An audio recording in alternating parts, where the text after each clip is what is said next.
محترم حاضرین، معزز سامعین، گزشتہ 2 جمعوں سے موضوع چل رہا ہے کہ انسان ایک جسم ہے اور ایک روح ہے۔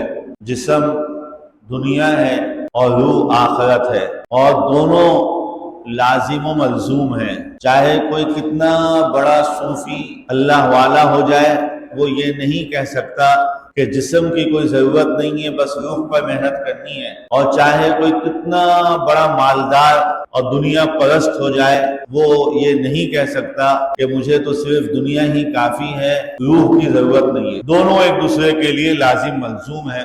قرآن کریم میں جو میں نے آج تلاوت کی ہے وَالضُّحَىٰ وَاللَّيْلِ إِذَا سَجَىٰ، اس صورت میں بھی اس کا تذکرہ ہے۔ اللہ رب کریم نے صبح کی قسم اٹھائی اور رسول کریم رحمت للعالمین صلی اللہ تعالی علیہ وسلم کو بتایا کہ صبح کی قسم اٹھا کے کہتے ہیں کہ آپ سے نہ آپ کے رب ناراض ہوئے ہیں، نہ آپ کو چھوڑا ہے۔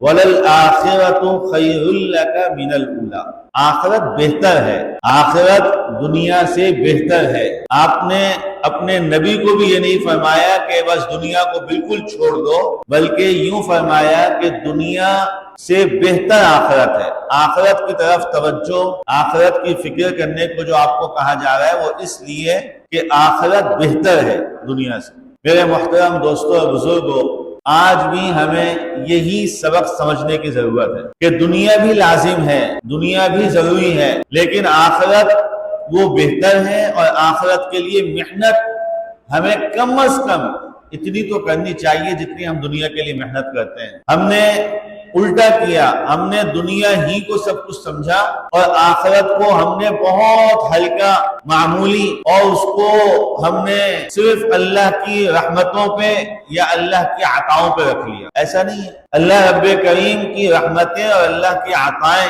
وہ سب کے لیے ہیں، اور اللہ رب کریم نے اس کو قرآن کریم میں جا بجا بیان فرمایا کہ دیکھو یہ نہیں ہو سکتا کہ ایک سجدہ کرنے والا ہو اور ایک سجدہ نہ کرنے والا ہو، دونوں کو برابر کر دوں، ایسا نہیں ہو سکتا۔ اللہ رب کریم نے صراحتاً فرمایا ایک جنت کے لیے دوڑنے والا ہو اور ایک جہنم کی طرف جانے والا ہو، دونوں کو برابر کر دوں، یہ نہیں ہو سکتا۔ اللہ کی رحمت کسی پر متوجہ ہو جائے، اللہ کی رحمت سے کسی کو کوئی خاص عنایت ہو جائے، وہ اللہ کی رحمت ہے، وہ اللہ کی عطا۔ لیکن نظام یہ نہیں ہے۔ نظام کیا ہے کہ جو لے کے آئے گا اس کو اس کے مطابق ملے گا۔